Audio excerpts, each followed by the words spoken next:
Pastor Jeff here, and today I want to talk about what may be considered pride's sibling in this week's installment of Wednesday Encouragement.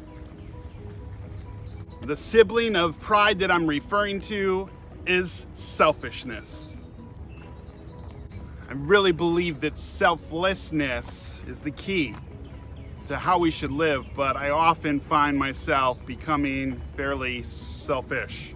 We often don't like in others what we know is a problem in ourselves. I've shared on these Wednesday Encouragements things that God's still working on in my heart, and one of them is line cutters. I cannot stand people that cut the line.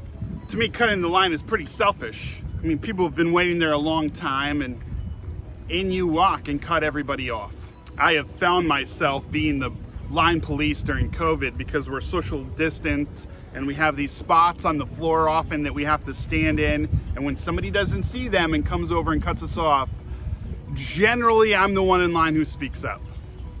But if I'm honest, if I'm in a hurry, I've got a deadline or a timeline that I've got to meet, I look for an opportunity to cut the line too.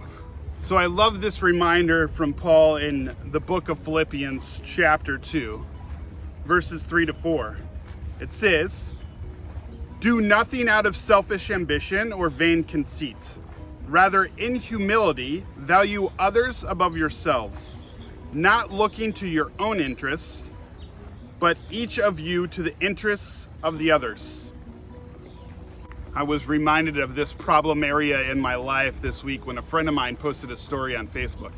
The story explained how a man was waiting in line and he got cut off by an older gentleman because the older gentleman didn't see the socially distanced spots. That man cut everybody off, went right up to the counter and put his items on the counter to check out. When he went to pay, he realized he didn't have his wallet on him and had no way to pay for the items that were on the counter.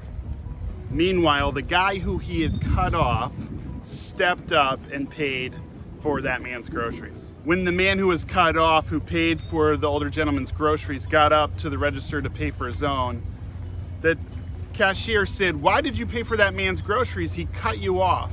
His response was, "I would hope that if my father showed up at the grocery store without his wallet, that somebody too would step up and pay for him as well." There is often more than one way to look at a situation. This week, as we encounter different scenarios, let us not look at our self-seeking interests first, but look around and see the opportunity to be selfless.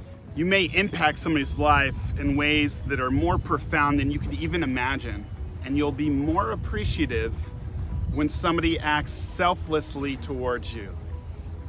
Let's do this week. Go in peace.